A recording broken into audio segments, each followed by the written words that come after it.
The history of the banked slalom makes me smile because it's been an interesting ride. We were the first to welcome snowboarding, to openly welcome it, not just the one-off who said, hey, I want to try this thing. It was like where it became an option in the mountains. They wanted to do a race, and nobody else would do it. Nobody would allow a race of any kind. And said, well, they just wanted to do a slalom race or a GS, just typical a ski race type of thing. I said, you know, you guys, that's not what your snowboarding is about. It's kind of like surfing. You know, I mean, you're banking off turns and you're doing this, and it's just a little different.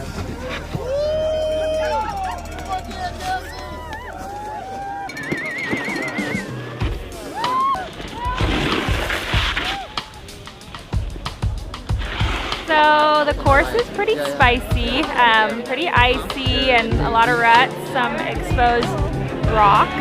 Yeah, it's in the natural half pipe, so luckily it has like the natural bank. It's definitely going to be a survival game today, not a wax game, not a who turns the best. It's pretty typical Mount Baker style.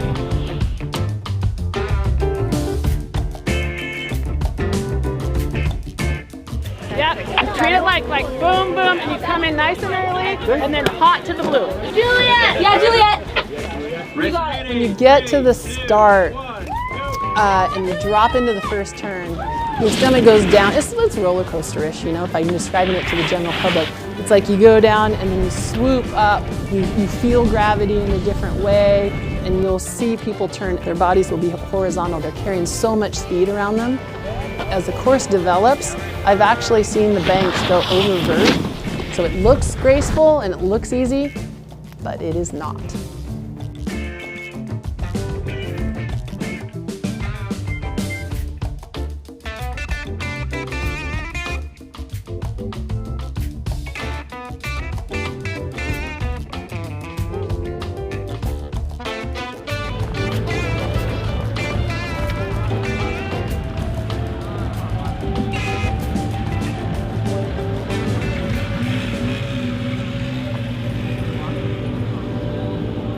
Mount Baker is a very magical place. It's a very special place. I think anyone that's in snowboarding knows that. Right when snowboarding started, it was kind of banned from a lot of mountains. And you can kind of look at the history and look at the roots. Like, skiing traditionally is an elitist, rich, white sport where they have deliberately pushed out lower class and people of color.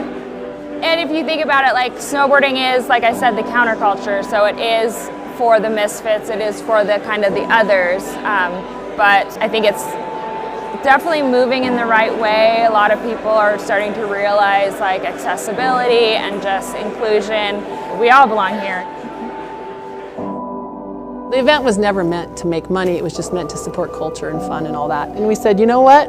If people want to show up and do this thing, we will create this gathering place and community around it, but we're going for culture versus cash.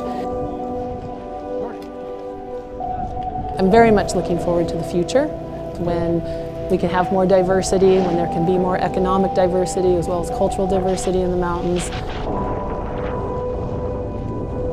Now more than ever, I appreciate that it's important for people to stay connected to nature.